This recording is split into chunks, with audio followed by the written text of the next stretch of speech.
আসসালামু আলাইকুম, আমি মোহাম্মদ সোহরাব হোসেন। আমি এসএসসি চাকরি করতাম দীর্ঘদিন, 18 বছর চাকরি করার পরে আমার চাকরিটা বিনা দোষে অব্যাহতি দেওয়ার পরে এই যে আমাদের তাওয়ার সাথে যে জায়গাটা, আমাদের সাথে যে জায়গাটা বর্ণন করা হয়েছে, এসএসসির যারা পরিচালক তারা এসে জায়গাটা মাপার পরে জায়গাটা ছেড়ে দেওয়ার কথা। এটা গত 3 মাস হয়ে যাচ্ছে, কিন্তু জায়গাটা তারা ছেড়ে দিতেছে না। এই জায়গাটা অবিলম্বেই ব্যবস্থা করা উচিত। কেন ছেড়ে দিতে বলছেন?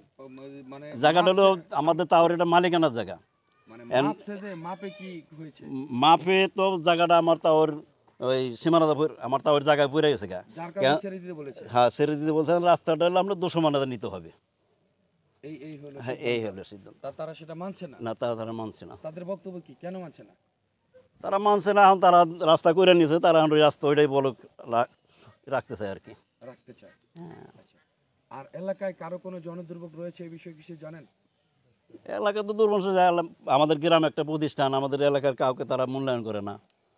বাইরের লোকজন মূল্যায়ন করে না। কারো বাড়িঘর ধসে যাচ্ছে কিনা, কারো না।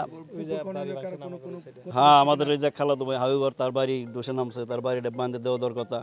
অনেক দিন ধরে ঘুরতেছে, তার বাড়িটা কোনো ব্যবস্থা করতেছে না। আচ্ছা, ঠিক আছে।